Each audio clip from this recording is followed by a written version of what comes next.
suasana hati Anda di edukasi. Dan edukasi pembahasan pertama tadi adalah teori yang pertama, loyalitas kosong. Pelanggan dikatakan tidak punya loyalitas sama sekali jika tidak mencari nilai apapun di luar kebutuhan sesaat. Dan seorang guru tidak memiliki loyalitas dan dedikasi karena tidak dapat menghayati kebermanfaatan hakikat pendidik dalam profesinya.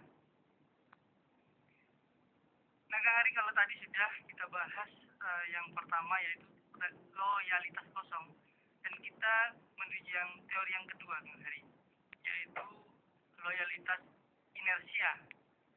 Nah, apa yang dimaksud inersia ini, Kang Hari? Ya, kalau tadi itu memang tidak punya loyalitas, yang ini lebih ke bagaimana dia berupaya menjalankan profesinya sebatas menggugurkan tanggung jawabnya saja, Mas.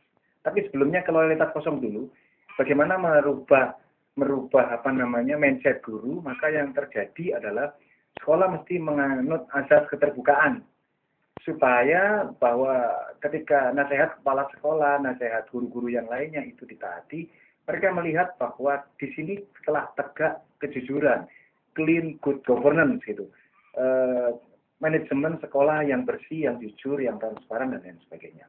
Kalau itu dilakukan, saya pikir tidak ada alasan bagi guru tadi untuk tidak loyal dan berdedikasi karena semuanya terbuka dan bisa dijelaskan. Kalau loyalitas inersia sendiri itu kan lebih kepada bagaimana seseorang menjalankan sesuatu sebagaimana mestinya, tapi tidak punya feel, tidak punya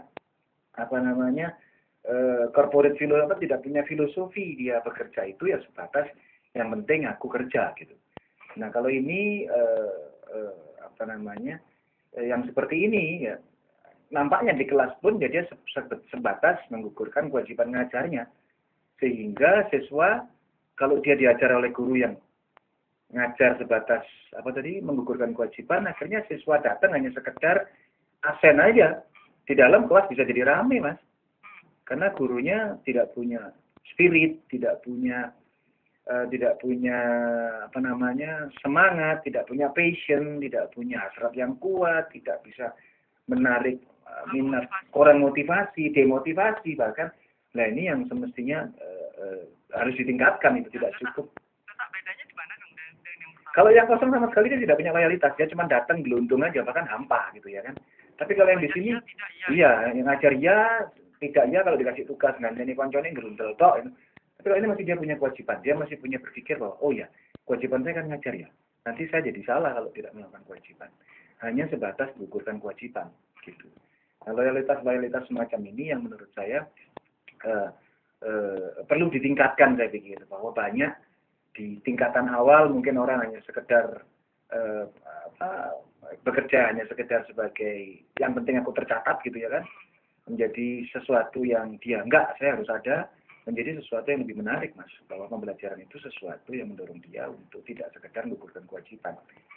Nah, ini yang menurut saya masih banyak di kalangan kita. Jadi takut tidak masuk lantaran ada pengawasan, takut tidak masuk karena ada supervisi, takut tidak masuk nanti berurusan dengan pihak yang berkepentingan. Nah, ini yang menurut saya masih banyak di antara kita. Kita bekerja masih di level sekedar disuruh gitu, ya nggak dikongkon nggak maju. Kalau itu suatu tindakan artinya ketidakloyalitasan sama guru. Nah, bagaimana cara agar guru itu loyalitas dan dedikasinya sangat tinggi pada siswa atau sekolah itu? Caranya, ya mungkin solusinya, karena kita kan mengkritisi terus, mungkin ada solusi. Ya, jadi ketika dia masuk hanya sekedar sebatas kewajiban gitu, maka kepala sekolah harus bisa memiliki kecakapan yang namanya servant leadership, kepemimpinan yang melayani. Pada pertemuan pertama, misalnya kepala sekolah itu ditempatkan pertama di situ, dia harus sampaikan visi, misi, strategi dan value yang mau dikembangkan. Contoh visinya sudah ada, misinya sudah ada, strateginya begini, Bu. Setelah saya amati beberapa hari sebelum kita ketemu ini, bahwa siswa di kelas kita masing-masing seperti ini. Dan saya melihat ada beberapa teman-teman yang masih sebatas menggugurkan menghibur-hiburkan, hanya sebatas ngajar, tidak ada feel-nya. Tanpa saya bermaksud untuk merombak, saya pikir anak-anaknya akan menjadi menarik kalau nanti lihat saya ngajar ya di kelas nanti untuk supaya panjenengan tahu bagaimana menghidupkan suasana kelas. Nah, harapan kita panjenengan jangan cuma ngajar, tapi mulai berpikir bagaimana anak-anak itu punya semangat untuk gairah belajar. Nanti persoalan apapun panjenengan bisa konsultasi ke saya. Saya terbuka untuk itu. Saya melayani Anda 24 jam. HP saya nomornya bisa kalau Anda punya kesulitan tentang itu. Jadi tugas saya, kehadiran saya adalah untuk membantu panjenengan agar panjenengan lebih efektif lagi pembelajaran. Nanti ujung-ujungnya bagaimana? Kalau anak senang sekolah, senang belajar, nanti kan ganamnya terangkat. Karena mereka bersemangat belajar. Pernah dikumpulkan kepala sekolah seperti itu, Mas? Nggak tahu, kan? Panjenengan kan guru, pernah dikumpulkan kepala sekolah seperti itu? Nggak pernah. Harapannya memang begitu. Saya lah yang pertama yang akan menjalankan semua yang program yang kita lakukan. Tegur saya ya kalau saya salah. Ada kira-kira kepala sekolah seperti itu? Harusnya ada. Jadi dia mulai dekati Pak Bonnya sebagai sebagai sosok mitra belajar kita, satpamnya sebagai mitra kita, sampaikan semua visi misi. Tegur ya kalau anak-anak teriak-teriak, misu-misu, ini perintah kepala sekolah, nanti kita tempel. Saya nanti jam 6 kurang seperempat kan Mas. Jam 6 saya sudah ada di depan pintu sambil nunggu anak-anak yang masuk. Kalau saya datang ke situ jam 6 apa yang terjadi? Gurunya tetap telat nggak? Kalau telat saya tinggal tanya, ada apa ya kira-kira, apa yang bisa saya bantu, kenapa sih panjenengan telatkan? Itu contoh yang tidak baik. Kayaknya kepala sekolah yang perlu ikut training saya servant leadership. Ya. Nanti saya misalkan ke dinas petaka. Harus. Seorang pemimpin itu adalah seorang pelayan. Seorang pemimpin itu adalah seorang pengembala yang ngerti betul bagaimana perilaku domba-dombanya. Bukan diadu domba. Adu domba itu lagu. Kalau itu saya ingat sahabat Rasulullah siapa itu kan yang Umar ya. Iya, Umar yang ketemu dengan pengembala yang anak muda itu ya. Terus apa artinya sama dengan yang lihat bahwa ada ini rakyatnya yang tidak makan terus anaknya Dia harus datang kampung-kampung betul. Nah, harusnya seperti itu.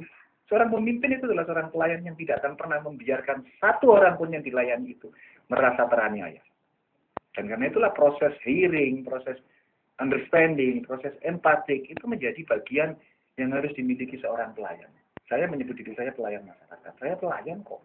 Disuruh-suruh mau kok untuk kepentingan panjenengan, kepentingan terbaik. Saya akan mulai. Nah, yuk kita ngajar di kelas. Bagaimana kelas yang ramai? Ya, kepala sekolahnya kan mantan guru. Harusnya bisa menghidupkan satu Bu, bukankah ini ramai? Saya sudah bisa buktikan gitu. Mau ngomong apa lagi? Kalau sudah seperti itu. Iya kan? Nah, besok kita ngajarin seperti itu ya. Saya akan dampingi Ibu supaya Ibu bisa seperti ini. Senang, Mas? Sila-sila kan? kalau gurunya mau didampingi. Harus mau seperti itu. Ya kan? Harus mau itu seperti itu. Ya kan? Nah, kalau ini permasalahannya begini kan, artinya kalau saya rasa kalau seperti guru kepala sekolah dan saya tahu sendiri itu ya, sekolah yang bagus artinya sekolah yang bayar mahal, terus memang apa yang disampaikan hari itu hampir sama. Contoh di sekolah teman saya itu ada, saya tidak perlu sebutkan, tapi artinya setiap minggu evaluasi supervisi itu dari kepala sekolah, dari yayasan itu jalan terus. Artinya sinkronisasi antara pimpinan dengan bawahan itu jalan terus. Makanya ada koneksivitas, ada evaluasi, ada monitoring. Mas, saya tanya, apa sistem komunikasi, monitoring, evaluasi apa butuh biaya? Ya kan? Ya itulah tugas kepala sekolah. Mengawasi dengan betul apakah setiap elemen guru di kelas itu menjalankan tugas sebagaimana mestinya. Tidak cuma duduk di belakang meja terus mereka tahu tekonan sekolahan, kepala sekolah model opo itu. Kalau ditanya apakah ada, ya saya bisa buktikan banyak kok. Malah saya bisa menyimpulkan begini, artinya bahwa oh iya ternyata sekolah itu sangat, artinya kalau ingin sekolah bagus itu harus bayar. Kalau tidak bayar malah nanti setengah-setengah kerjanya gitu. So, ini persoalannya bukan bayar, gurunya udah dibayar mahal. Ini yang di negeri ini ya misalnya sebut aja negeri lah. Atau mereka yang dibayar mahal, dan mereka sudah dibayar cukup mahal. Harusnya balik ke etos kerja, Mas. Balik ke niat, balik ke goodwill, niat baik guru. Bahwa dedikasinya bagaimana loyalitasnya. Bagaimana job meaning itu pemaknaan terhadap bekerja. Kalau dia sadar bahwa setiap manusia yang hidup itu bahwa tidak kuciptakan jin dan manusia kecuali untuk mengabdi kepadaku, untuk menjadi pelayanku. Maka seorang guru penyiar, narasumber, hari itu adalah pelayan Tuhan yang harus melayani umat-umatnya yang perlu dilayani. Maka dia tanggung jawabnya kepada Tuhan. Aku nyambut gawe separuh-separuh ini. Izin aku takon pengiran. Kon dibayar larang nyambut gawe kok santai gitu ya kan. Nah, ini yang menurut saya perlu ditumbuhkan. Ini ya, kalau saya boleh bilang itu masuk spiritual cohesion ya. Tidak cuma dilatih EQ tapi dioper, betul Mas. Ya. Nah, saya potong sebentar. Maaf, ini kemarin ya bukan kemarin sih, sudah agak lama, artinya saya tidak hanya di sekolah negeri 1 tapi 2-3 sekolah negeri itu bilang begini. Saya megang ekstrakurikulernya begitu. Bilang, Pak, ya anak-anak sudah tidak bayar di sini. Mau ikut tidak ya terserah, bayar sendiri. Jadi artinya pelayanan yang prima untuk siswa itu tidak ada. Karena apa? Asumsinya anak-anak sudah dibayar pemerintah ya. Jadi sekolah tidak mau tahu apa-apa. Jadi enggak asumsinya anak-anak itu tidak bayar, tapi lupa itu pemerintah sih bayar. Bapak anak bayar pajak gitu ya kan. Jadi ini yang mesti dibangkitkan, ini salah semua sudah. Persepsi paradigma itu salah apa gitu ya kan. Dengan karena adanya bos itu malah orang berasumsi lain. Apalagi pendidikan gratis kan pemerintah sih bayar, apa sih bayar pajak sembarang dipajaki. Dan narasumber ya ditarik tapi di sini enggak.